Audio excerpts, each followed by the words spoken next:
So welcome to this short video about animating dialogue and lip sync for Racing Stripes, and also a bunch of other talking animal stuff that I worked on this film many years ago, back in 2004 it was. And the reason I'm doing this is because I'm actually working on another talking animals movie for DNEG, which I'm not allowed to talk about because I'm under NDA.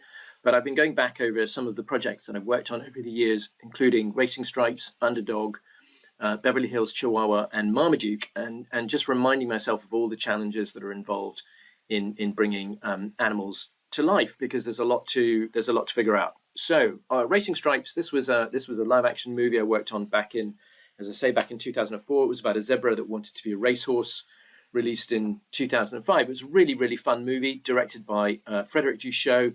Lots of really cool actors in it, and really fun film with a really lovely sequence at the end when the little zebra wins the race. It was actually my first visual effects film, first time I'd worked on a live action film, so I had to learn a whole new language of live action filmmaking, and specifically how to match animation to visual effects, which I'd never really dealt with before.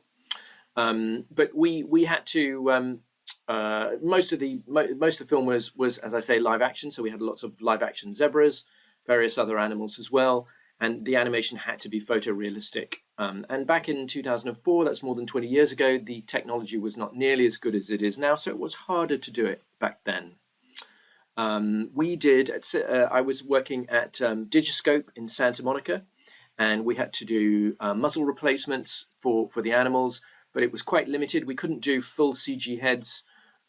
We were only really doing the nostrils and the mouth in order to keep the budget down. And there were some fully CG shots as well, but not very many. So my job was animation supervisor, and that was my role was to give the director Frederick Duchot a performance from the animation that he'd be happy with. And at the beginning of the film, I did lots and lots of drawings to help establish a kind of style guide for the movie, particularly about Stripes, but also about the other characters as well. And I did tons of these, which I will share some of them, though not all of them, with you today, because they do get a little bit repetitive. But you can kind of see by looking at these what we're going for. It's all about really finding appealing shapes on the eyes and the mouth, and trying to make the animals look as attractive and appealing as possible. Because when you get kind of close up to animals, they don't quite look as charming as you might think they do. So a little bit of kind of, as it were, Disneyfication is necessary to make it look attractive and appealing. So the brief was photoreal, but it also had to have a full range of expressions, because the characters have to emote. Sandy, for example, had to be cute and beautiful. You've also got the Mr. Ed problem with the horse, more of which later. But it was all about, she was the love interest, so she had to be absolutely stunning and beautiful and gorgeous. And you're dealing with zebras. We had multiple zebras on set, because you can only, zebras are wild animals. They're not actually that easy to train. And the animal handlers could only train each individual zebra to do one or two tricks. So if you were asking the zebra to do more than these one or two tricks in a shot, you're going to need more than one zebra. So that created a whole set of problems in itself. But a game like this is really all about reference. You need the reference for modeling. The replacement heads have to match exactly onto the original animal. You've got to get the texturing right, and finally you've got to get the animation right. And you've got to be thinking about all the different things that the animals are going to do. How they're going to smile. If it's a dog, how you're going to get that ooh shape, that kind of howl shape on the mouth. Chewing, panting, breathing. All of these things have got to be figured out so that the rig has a full range of flexibility, in order to give the animators the flexibility to give the director what he wants. And to some degree you want to mimic real muscle systems as far as you can, although we didn't do as much of that on Racing Stripes as we did later on Underdog, and later on some of the other animal movies that I worked on. And of course on Stripes we had a lot of rigs. We had Shetland pony called Tucker. We had a whole bunch of animals, so there was a lot of work to do. We also had this goose, this pelican, played by Joey Pantoliano. And the whole idea with this is you've got to make the animals talk. They've got to be expressive.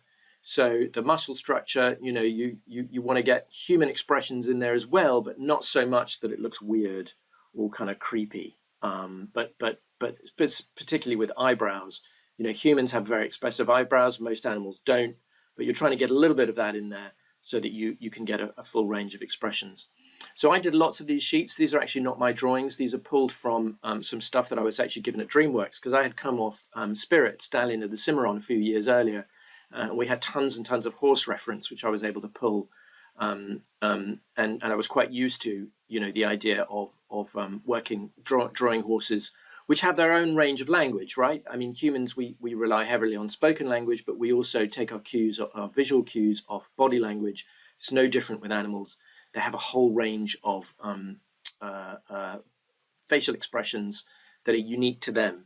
And anybody who's handled horses will know what all of these things mean. So we had to learn this language, and also then put that in the rig so that we could get that into the animation. Nostrils, really, really important. Eyes, really, really important. Mouths, obviously. All of these things needed to be thought about. Horses actually they communicate with their ears. So when ears are kind of when they point inwards, the horse is alert. Outward, when they're more relaxed.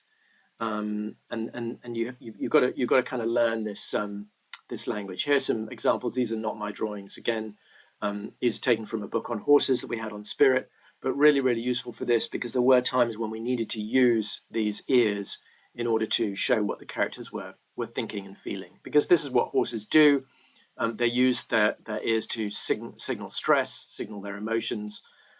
So that was very much something that needed to be taken into account.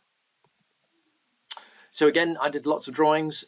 You can see these are starting to kind of move away from horsey stuff into more kind of humanoid, almost kind of Disney style, making what is the animal thinking and feeling. You always want to be thinking about that with the animation, so that you communicate the animal's emotional state. You've got to get into the anatomy. Horses have this big jaw. They have massive muscles because they're chewing all the time. They need to eat enormous amounts of grass to get the nutrients they need, which is why they have such large stomachs, which is why they have such strong backs, which is why how we're able to ride them. But it is basically a hinge at the back on the skull, so you do have this this kind of open and shut thing on the lip sync, which can be a bit distracting at times. We did lots and lots of work on the eyes on this to try and make the eyes as attractive and appealing as possible. Some of this was done. We didn't actually have CG rigs for the eyes, so some of this was done purely in comp by the compositors to give us kind of eye accents and punctuate the dialogue using strictly 2D effects with the eyes.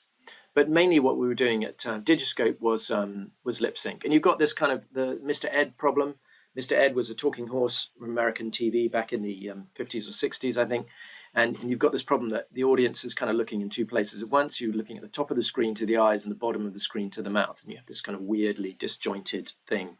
And that's actually why Stallion and Cimarron, which is a movie I'd worked on some years before, Spirit doesn't speak, because Jeffrey Katzenberg, head of the studio, didn't like that sort of Mr. Ed look to it. So the horse would just emote, as Jeffrey used to say, and we heard his thoughts going on inside his head.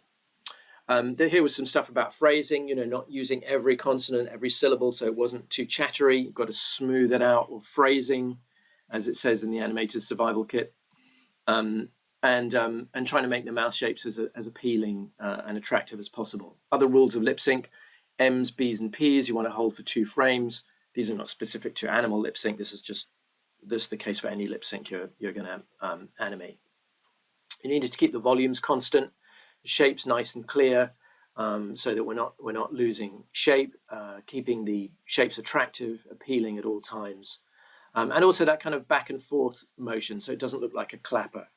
That with animal lip sync you can get that kind of clapper effect where it's just sort of open and shut, and you really don't want that.